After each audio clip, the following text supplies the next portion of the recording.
Hello everyone, welcome back to another edition of Football Focus with Ben and Dan. I'm Ben alongside my partner as always, Dan. Don't forget to like us, subscribe to us, tweet us, email us, all that will be in the comment section below following the show. Today we're going to talk about fantasy football etiquette, a very important topic that I feel like we really need to address. Oh yeah, for all you guys that have been in fantasy football, you know there's times in the year when you get mad when somebody's doing something that gets on your nerves. We're going to go over how you should act, what you should do, and what you shouldn't do. Ben, get us started. Well, the first and most important thing in the do list is preparing for the draft.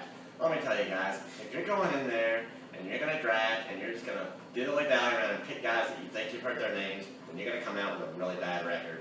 Okay, you've got to actually sit down, make a board, get those fantasy football magazines off the shelf at Walmart, Target, wherever you go shopping.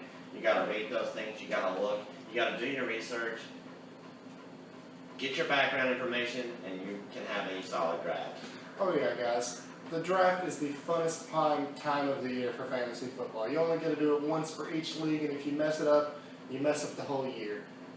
Prepare for it so that you can have more fun and that everybody else has fun. Nobody likes it if you're sitting there taking all of one position or just taking a bunch of garbage guys so that it ends up messing up the matchups each week every time you play. Prepare for that draft, guys. Make it more fun.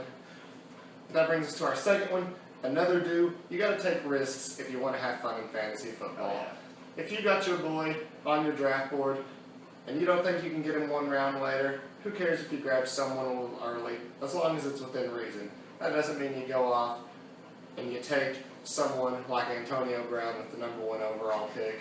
But if you want to get him in the second round because you pick on a bookend and might not get him later on, that's okay. You know, have fun, take risks, make sure you get the guys that you love so you can have a season, but do it within reason. I mean, last year in the first round of our fantasy draft, I took Peyton Manning at #4. A lot of people laughed, a lot of people made fun of me, and it panned out. And that is not to say you should ever take quarterbacks that early generally, but it was a risk I took. He was my boy. I was going to give him some love, and I took him early.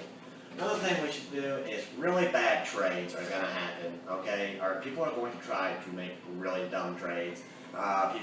This can happen from people that are just not smart, people that don't care about fantasy football, or people that are just, like I said, don't care, and then they're going to tank for the rest of the year. Will attempt to make just dumb trades to stack their friends' teams that are actually getting. That is a huge no-no in fantasy football, and it pisses off everyone that actually cares about the game. Oh yeah, nothing makes me madder than when somebody tries to take advantage of another player, especially if you got a newer guy that doesn't know that much about football yet. Come on, man. What is okay is to veto those crappy trades. For some reason, I see a lot of articles saying it's not right to veto trades.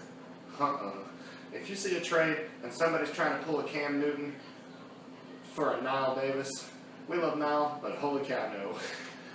You wouldn't believe some of the silly stuff we've seen over our times.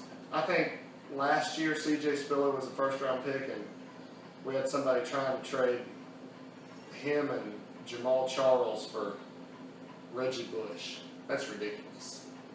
There's more on that to come, on that story. Oh yeah, there is.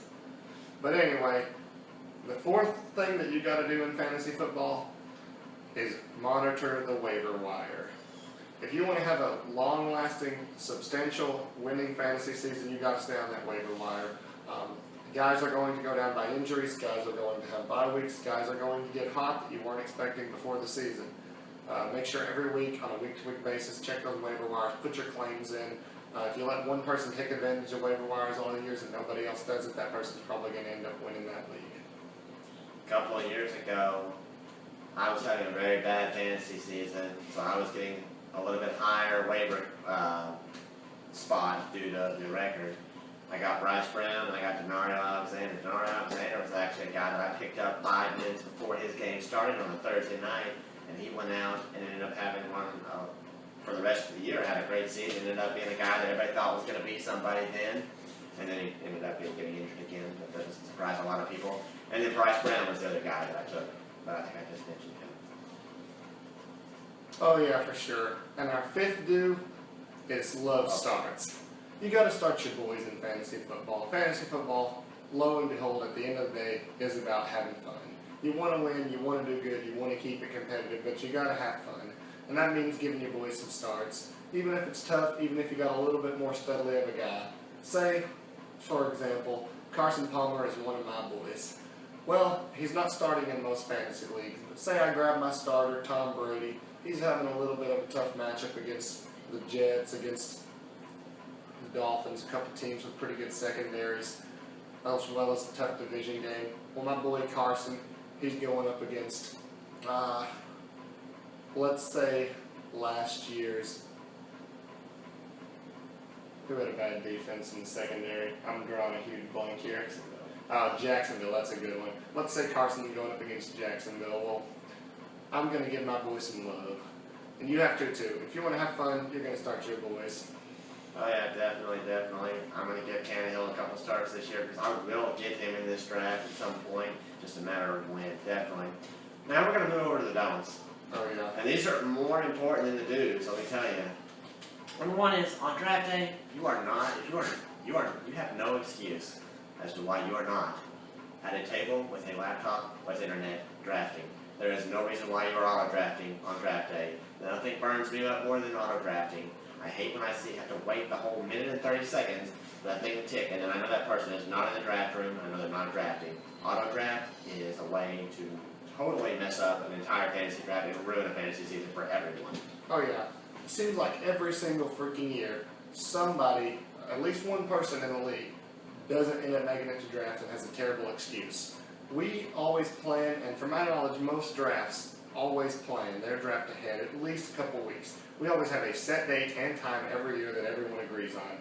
There should be no reason to auto draft. It is a joke. It ruins leagues.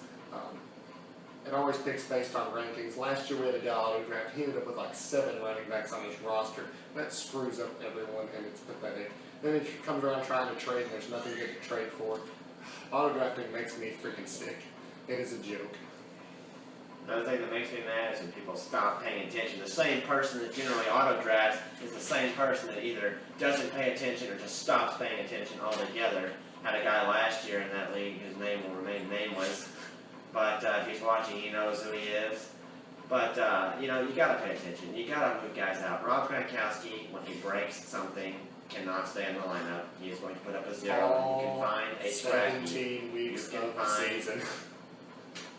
Joe Blow and plug him in over that. A couple of years ago, and this is a horrible example to use, but one of our buddies that plays in our league literally played Brett Favre, who was retired, over Matt Castle. And interestingly enough, Brett Favre did score more points than Matt Castle, as Matt Castle had one of the worst games of his career. But that is not an excuse. You've got to pay attention, and you've got to not make stupid decisions with your roster. Oh yeah, and we briefly hit on this one, the third topic of the do-nots for fantasy football, and that's try to rip off your partners or your buddies with crappy trades. Like I said, that's just poor etiquette, especially if you know you're taking advantage of someone. It's a sick move. It's a pathetic move. Make a fair trade. If you know you're offering a trade that's just stupid and shouldn't be taken, don't offer it. Offer a trade that you feel like you're getting an upper hand on, but you don't feel like you're just robbing that other guy blind, stuffing him in your trunk and driving off a cliff. I mean, generally when you're trading, it's going to be a mutual agreement because you're filling a need and they're filling a need. Now, you're hoping that you're filling your need and you're going to score more fantasy points than their need will, but you know what? The whole thing about the trading is that you're trying to fill a need and they're trying to fill a need. This is not trade right by any means. Exactly. And Ben, go ahead and tell them the other part of trading that you can't do. Never trading. I hate when someone will literally veto something when they need something and they will not make a move for it. Let's say you're down a running back, or I have a third quarterback that's better than your backup and you have an injury at the quarterback position, but yet you just say, no, I'm just going to stick with this. I will ride my backup even though you know you could use the guy I had and I could use that piece that I'm needing from you. You can't just not trade. You can't just come out and say, I'm not going to make a trade. I can understand feeling like your team's set and solid, but if you need to make a trade, but yet just won't just because you're stubborn and stupid and ignorant, then you don't need to be playing fantasy football. Exactly. And once again, guys, this is all about etiquette and fun. Don't rob fun by being wound up. Fifth one, this might sound a little silly to some of you guys out there, but don't send death threats to anybody and don't threaten anybody. This is gonna sound a little crazy, but we have a story from last year. We got an invitation through email to play with an old college buddy in his fantasy football league last year. We're not gonna mention any names. Former buddy. Former buddy. But we joined this guy's league. Didn't know anybody in the league but him. About halfway through the season, he was having a pretty bad year. He tried to pull off some of the crappy trades we said to never try earlier. Of course, we took the smart route and vetoed those trades. The Jamal Charles for Reggie Bush fiasco I mentioned earlier on the show. And a few days after that, we started getting some pretty violent, pretty freaky emails from the same guy and some of his buddies. Definitely, they were directed towards me as I started the veto train on this, and it was horrible. They kept trying to push trades. They started vetoing our trades, which were actually fair trades. I mean, of course, we knew they were going to do that, but the fact of the matter is that the death threats that we got on the emails, the fact that I had to call ESPN and basically almost have him removed from his own league, the violence of death threats. There's no place for death threats or violence in fantasy football unless you're throwing your laptop on the ground because you're angry that you lost the championship. That is the only time where there should be anything like that happening. But death threats and violence, there is no place for that in fantasy football. No, there isn't, guys. Once again, fantasy football is about having fun, and that is the bottom line. You play football because you love the game, you love the players, and you love the excitement and fun involved. But anyway, everybody, thanks again for joining us. Like us, subscribe us, tweet us, email us. Next episode, we're going to start reading you guys' comments live on the show, so make sure to get clicking. Didn't mention it last time, but we will be giving away prizes as soon as we start to get the following that we desire. Thanks again for joining us, guys. Our email, footballfocusbenanddan@gmail.com. My Twitter handle, FFBDdan. Mine is FFBD Ben. Have a great evening.